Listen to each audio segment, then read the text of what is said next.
ஒரு பேரரசு கடல்களையும் கட்டுப்படுத்தியது. உலகையே நடுங்க வைத்த சோழர்கள் யார் தெரியுமா? சோழர்களின் ஆட்சி ஒழுங்கும் நியாயமும் நிரம்பியது. ஊராட்சி முறை முதல் பேரரசு வரை மக்கள் நேரடியாக பங்கேற்றார்கள். அந்த காலத்தில் மக்கள் செழிப்பாக வாழ்ந்தனர். விவசாயம், கைவினை, வர்த்தகம் எல்லாம் வளர்ச்சி பெற்றது.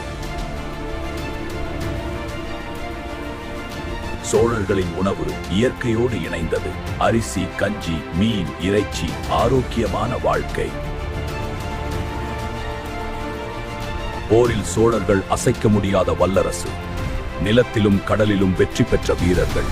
ராஜேந்திர சோழர்கள் காலத்தில் கங்கை வரை வெற்றி, கடல் கடந்து வெளிநாடுகளையும் கைப்பற்றினர். சோழர் படை ஒழுங்காக பிரிக்கப்பட்டது. காலாட்படை, குதிரைப்படை, யானைப்படை, கடற்படை உலகின் முதல் சக்தி வாய்ந்த கடற்படைகளில் ஒன்று. இவ்வளவு சக்தி, இவ்வளவு அறிவு நம் முன்னோர்கள். நீங்க இதை தெரிஞ்சிருக்கீங்களா?